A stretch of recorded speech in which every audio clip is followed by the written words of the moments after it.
Hello ladies and gentlemen and movie lovers of all kind, and welcome back to another Cinema Showdown Sunday. And for today, we will be comparing two of the greatest mobster movies of all time. It's going to be The Godfather versus Goodfellas. Without further ado, let's hop right into it. The first round is going to be the cast.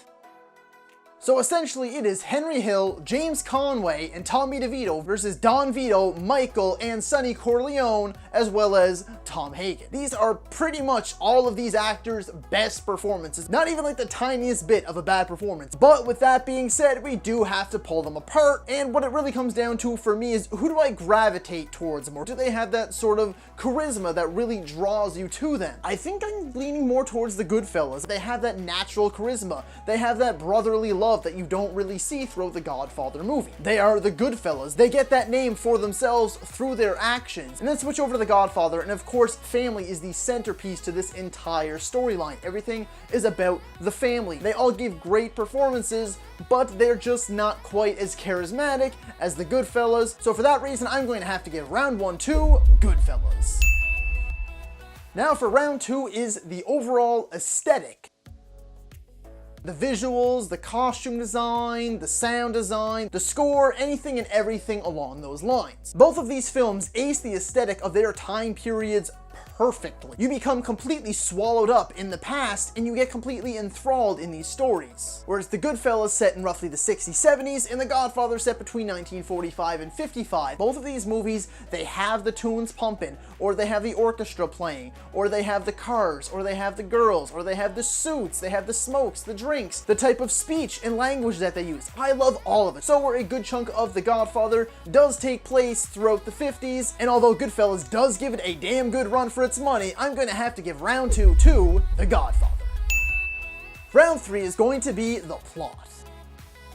Goodfellas primarily follows the journey of Henry Hill, and while that journey is one filled with greed, drugs, lust, violence, and friendship, and for sure a tale to remember. You start when Henry was a kid, and you go all the way till when they become the Goodfellas, and the unfortunate end and demise of the Goodfellas. Not necessarily saying that they die, but they do not end as the Goodfellas. The twists and turns that the story takes definitely are completely unexpected. They blew my mind, and I thought it was crazy. I was absolutely in love with the movie beginning to end, and I was completely on board with Henry and following along throughout his entire life to where the movie ends. But the tale of the Corleone family as they experience betrayal, loss, vengeance, power, and friction with the other mob families is one unlike any other. And surely enough, they have not been able to reproduce what was perfected back in '72. So round three is going to go to The Godfather.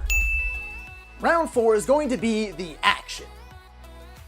I am more so talking about the violence and how it impacts the stories and how well it's done and how good it looks. I know this one is definitely up for debate, but at least in my mind, the death and the violence in both of these movies equally impact the story. With main characters being killed off and their lives constantly in peril is the centerpiece to most of both of these plots. But by now, The Godfather is definitely starting to show its age when it comes to the visual effects department in regards to its gore and violence. And I feel like that's where the scale starts to tip in favor for the Goodfellas. Not only does it have almost a full 20-year age gap, but by this time, people knew how to do this stuff. Goodfellas definitely has a much cleaner look to it, and the effects are far superior to that of the 1972 Godfather, so round four is going to go to Goodfellas.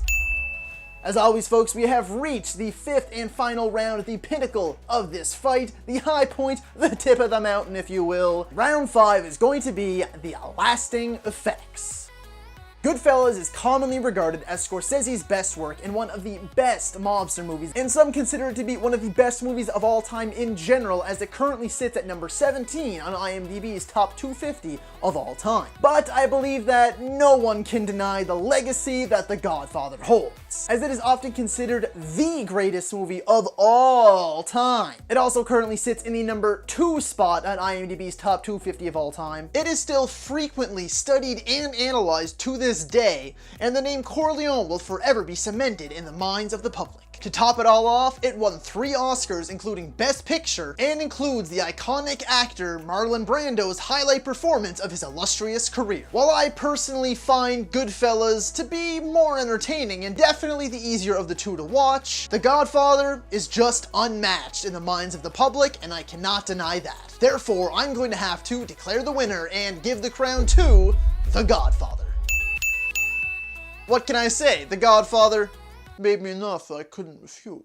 So if you like this video, be sure to comment below and let me know who you thought should have won this round. As always, thank you so much for watching, and that's a wrap. And today, it is going to be Wonder Woman versus Captain Marvel. We are pitting